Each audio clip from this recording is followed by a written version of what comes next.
Well, hi there. This is a common snapping turtle. And we often ask the question, what is the best pet reptile? That's a difficult question to answer. There's a lot of things that factor in. I'm going to have to run him down real quick. And that's actually why we have multiple different categories. We have a category called handleability. Fortunately, we don't have a category called filmability because those can be very different things. Calm down, calm down. This is not the easiest turtle to keep. It's most certainly not the snuggliest turtle you could keep. It's not the coolest looking turtle to keep, but it is, in my opinion, the most worthwhile turtle to keep of them all. Now I'll go get him. Common snapping turtles are my favorite turtles. Woo! And they're exciting. Good boy. And that's why I'm so excited about this turtle, who is Bubba, and my other little guy, Nipper. Snapping turtles are actually invasive here in Utah, which means they don't occur here naturally, but they were brought here by people. Bubba here and Nipper, they're both actually rescues that were captured in the wild here in Utah, and at that point, they need to be taken out of the wild so that they don't establish a population here, though there probably are some already. So if you notice, when they walk, they put their limbs directly underneath their body, which is pretty atypical, reptiles generally. But when a reptile starts to get really heavy, it's sort of the only way to walk. And so you'll notice that you see this sort of a gait with crocodilians, with dinosaurs, and with snapping turtles. And it's one of many things about them that is absolutely stinking rad. But I am so darn excited about these two. I'm just beside myself because I love snapping turtles so much, and I'm excited to talk to you about them today to help you figure out if my favorite turtle, which I'm telling you already is not the most reasonable pet turtle, is the best pet turtle for you. And to help us figure this out, we're going to score the snapping turtle based on our 5 categories, which are handleability, care, hardiness, availability, and upfront costs. Whew, okay, well, we tried to put Bubba on this table, and obviously, he's in a very active mood this evening. And so who I've got with me right now is Nipper, who is a much younger common snapping turtle. And I want to be clear, when you get a common snapping turtle, Bubba is what you're getting. But what you might think you're getting is something more like Nipper, who, you know, if this is all he was ever going to be, this would be a very, very reasonable beast indeed. It's just that they don't stay like this. But when it comes to handleability, we give the common snapping turtle a score of 3 out of 5, which, given the challenge of handling Bubba just now, might seem like a shock, especially, you know, given his size and the damage he could potentially inflict. However, handling snapping turtles is more about knowing how to handle them than really anything else. Common snapping turtles are one of the most flexible turtles you're ever going to see. In fact, we mentioned earlier about the way that they walk. And most turtles, most reptiles generally actually walk with their legs splayed out to the side. And this is actually due in large part to the way that fish swim. So fish swim side to side like this. You've probably noticed this. And as a result, when fish first moved onto land, you know, they continued to bend side to side like this. And those that had paired fins out to the side could essentially walk when they would bend like that. And that continues through to lizards and even crocodilians and things today. They move like that, and usually they keep their legs splayed out to the side. However, once they start to get really heavy, it gets to be really hard to hold yourself like that. If you don't believe me, try doing a push-up stance like this or like this and see which way you can hold it longer. It is hard to hold yourself like this when you get very heavy. And so crocodilians and dinosaurs and mammals and snapping turtles all bring their limbs underneath their body. And this actually results in them having a very small and interestingly shaped plastron, which is the bottom of the shell. You see, it's kind of shaped like a T, like a little muscle man shirt. Then really their legs just pour out of it. And that allows them to swivel their legs all the way underneath. And it's not even a big deal for a turtle because turtles' spines don't bend side to side or up and down because their spine is fused into their shell. And so they don't lose anything really by bringing their legs underneath except for protection on the bottom. And that works out okay for snapping turtles because snapping turtles don't use their shell for defense in the same way that most other turtles do. They actually believe in a good offense as the best defense. And they use this big old beak and head as their primary defense. They've also got a really long neck, really long. They can actually reach back over their shell about 2/3 of the way over, which means you can't pick them up in the same way that you would pick up most turtles, not even in the way that you would pick up an alligator snapping turtle. You can grab those right up behind their head in the back of their shell because they've got very short necks. Not the case with common snapping turtles, that'll get you. Really, the only places they can't reach would be their legs, their tail, and their bottom. And so you'll notice even with the big turtle, I'm very careful only to touch them in those areas. Many people will grab them in the way that is probably the easiest for you to grab a snapping turtle, which is by the tail and lift it up. And that works really well for you. However, it's really important to notice that the tail is a continuation of their vertebrae, and it puts a ton of stress on their spine. And you can actually end up dislocating their spine, which can cause paralysis and death in these turtles. And so that is not a good way to handle them. I've also heard people handle them, and I've tried this myself, handling them by the back legs, which is difficult to do because those back legs are strong and they've got big claws on them and they can move them and pull them out of your hands. But it's probably a little bit safer for the turtle. What I have found to be definitely the best way to do it, and it's the way that you saw me handling Bubba, and I mean, I don't need as much support with this guy, but when he gets bigger, it's the way I'll handle him as well, is I put one hand on the tail in order to stabilize the turtle so that it doesn't rock off, I don't drop it. But then I support all the weight with my hand that's underneath the turtle. And you can do this even with the big ones. And so you'll see that's how I handle Bubba. And that is the way to pick up a snapping turtle. It's just the best by far. You have a lot of control. It keeps them, when you have that tail, it keeps them from spinning around on you and grabbing you, which, especially a grumpy wild turtle, they can totally do that. But if you go up, you get a hold of the tail, but you don't pick them up by the tail. You just use it to lift them up a little bit so you can slide a hand underneath, and you can just support all their weight from underneath like this. Awesome. And once you know how to do that, handling a snapping turtle goes from being extremely difficult to actually really pretty easy for a turtle that heavy. They may snap at you when you're holding them like this. Oh, in fact, you were trying to show that off. Bubba, he never snapped at me today, at least not so far, but he was definitely showing off that neck range a little bit, and that quick motion can startle you, and you just want to be careful that when it happens, you're not going to drop the turtle because you get startled. So expect them to do that from time to time, but no, if you're holding them right, they can't get to you, so you don't need to be afraid of it. Just be prepared for it. Long-term captive turtles can actually become very, very good with handling. I mean, actually, you can see this guy, he's been in captivity longer than Bubba. Bubba's only been in captivity a few weeks. He's excellent. But Nipper here, he's been in a little bit longer, and you can see he's pretty darn laid back. I've had snapping turtles when I was growing up that I could scratch him on top of the head and on the chin. I honestly feel like I could probably do that with Bubba. He's shown no signs of aggression that way, but I don't think I'm going to try it out. They can definitely lure you into a sense of security. I'm not calling it a false sense of security because sometimes they are just genuinely pretty laid back and nice. It's just, you can get to feel very comfortable about them, and suddenly you can allow yourself to get into places where they could reach you.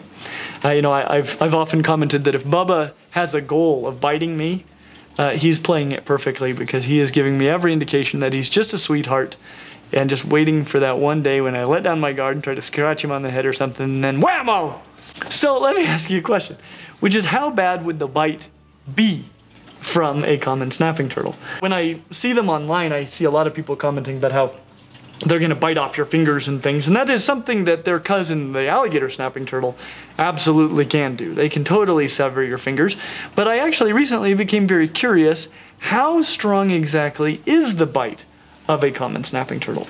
I've never been bitten by one, but watching them, especially watching Bubba, I'm kind of under the impression it's not that strong. And I know you might be thinking, come again? You know, you might be familiar with another one of my favorite turtles, which is the mata mata. And we actually have a whole video on the bodacious way that the mata mata feeds. And the thing is, the mata mata is a suction feeder. And so they primarily suck things into their mouth like a vacuum cleaner, and they have notoriously weak jaws, because their jaws are not really majorly involved in hunting, unlike alligator snapping turtles. Common snapping turtles actually feed in that same way. They use their neck to rapidly extend and create suction, and they just suck things into their mouth, and then they just kind of spit it back out momentarily, give it a little chomp, and swallow it down. They can bite through things like carrots, especially when they're large like Bubba, but it doesn't look to be that easy for them to do. And so I started to do some research. Harrell and others in 2002, they measured the bite force of a number of turtles, including common snapping turtles.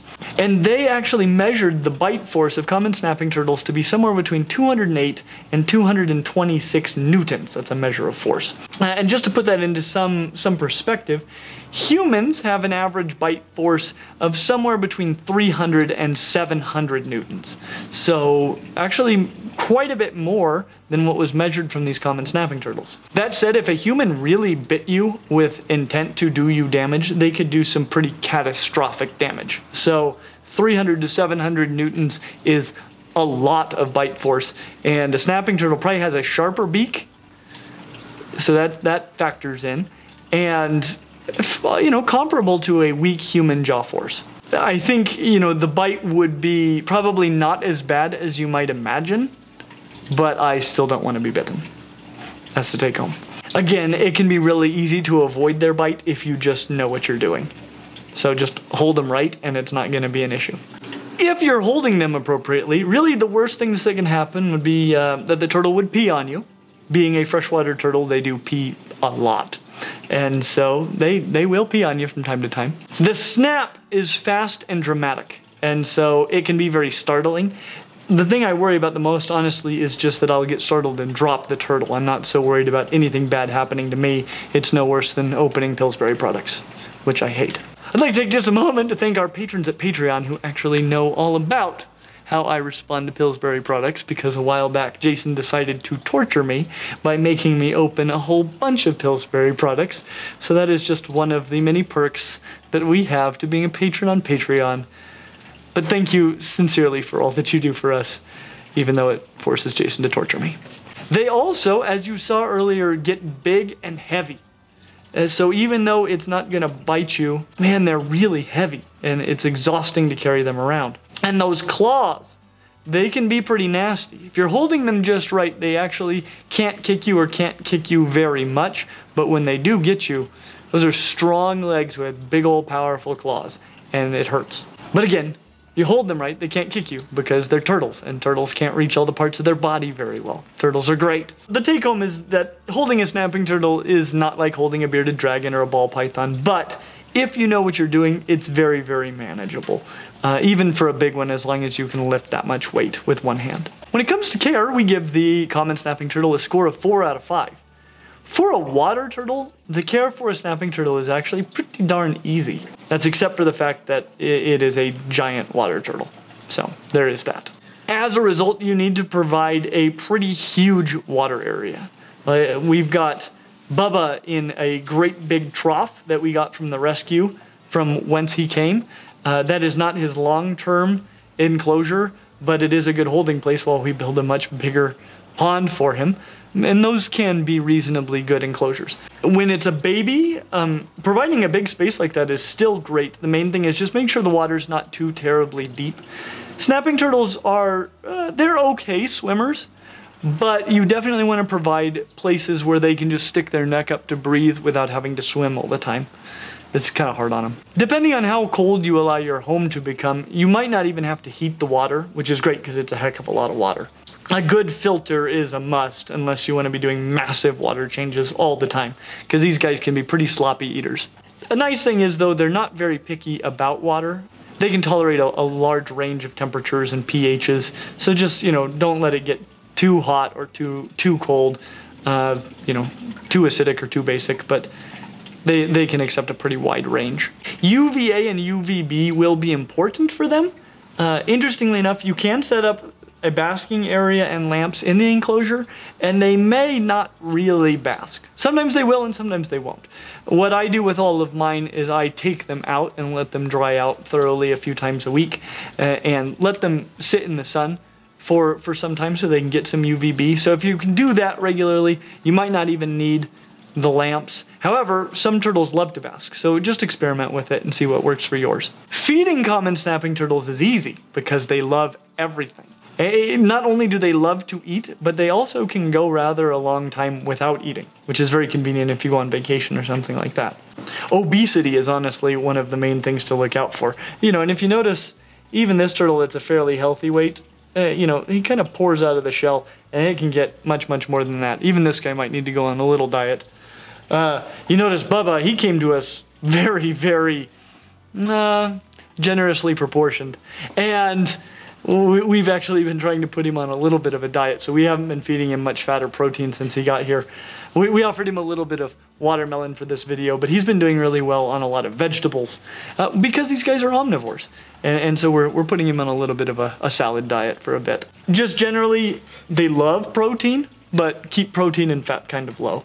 And like I said, they're omnivores, and they actually eat a surprising amount of vegetable matter. So you can give them a lot of different veggies that are just generally good for turtles. And like if you had a tortoise, stuff that's good for them, these guys are usually going to like it too. But they also love meat, like fish, preferably not goldfish. They can be very high in the enzyme thymidase, and that's not ideal. They also love other sorts of whole vertebrate prey and invertebrate prey, like crayfish and insects, worms. Basically, if it's ever been alive, they probably want to eat it. Diversity of food is going to be the main key here. Just give them a wide variety of things to eat, and just, again, make sure fat and protein are not too high. Even prepared diets can work. There are a lot of good turtle foods that these guys will eagerly accept. I wouldn't recommend it as their only food, but it's pretty good to have on standby. You know, care is really actually very easy for an aquatic turtle. They are going to need a filter, as we mentioned, and a big water area because, you know, at the end of the day, this is a 30-plus pound turtle. But for a 30-plus pound turtle, very, very reasonable. When it comes to hardiness, we give the common snapping turtle a score of 5 out of 5. I don't know of a tougher reptile. They're just tough as nails, which is why they can become invasive in so many places. Avoid obesity. Make sure that they get access to some UVB. They're probably going to do great. When it comes to availability, we give the common snapping turtle a score of 3 out of 5. These guys are occasionally available in pet shops. Some expos are going to have them. They're going to be available online anywhere where they're legal to ship. And that's honestly what's going to hurt them a little bit. Because they can become invasive, they're illegal in some places. And because they're native, they're illegal in other places. And so you're going to need to check your local laws. In some places, you might not be able to get one, at least not without permits. In other places, you could probably get one almost anywhere. So it just depends. When it comes to upfront costs, we give the common snapping turtle a score of 3 out of 5. The turtle itself is very affordable. Even if you need to ship it, it's really affordable. The costs are all going to come down to that enclosure, which needs to be huge, and filters and lights and basking platform, that kind of thing. Those can add up because it's an enormous turtle. Food, which doesn't factor into this, is also pretty affordable. Just get a wide diversity of things. And that is why overall we give the common snapping turtle a score of 3.6 out of 5. Due to their size, common snapping turtles are not the ideal pet for most people. The same is true for other totally rad animals like tegus and boas. But these are incredible turtles. I love them. They're my very favorite turtles in the whole wide world. If what you're looking for is a big interactive water dinosaur and a caiman is just a little bit too insane, then the common snapping turtle might be the perfect pet reptile and pet turtle for you. As always, like and subscribe, and we hope to see you real soon.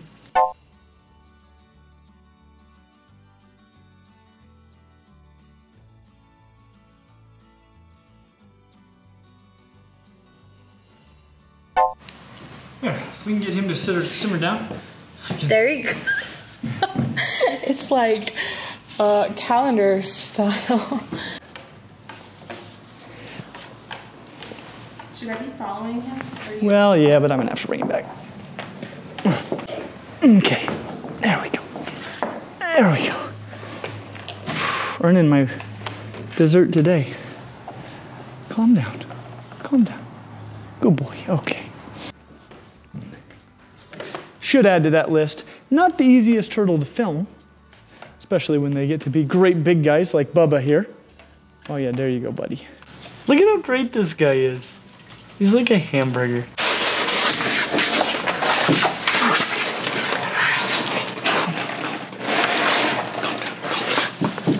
Calm down. Calm down, calm down. Oh. Oh, oh.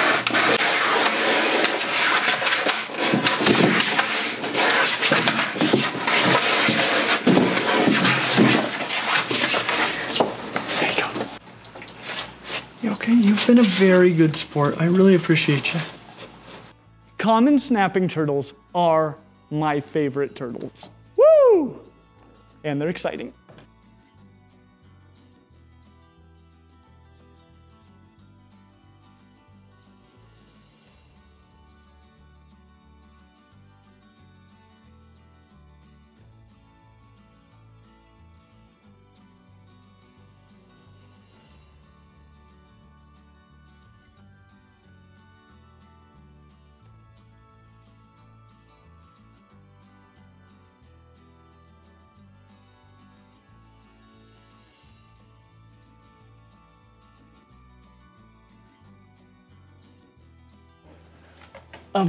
Woo! You need to calm down, dude. You are really hard to film.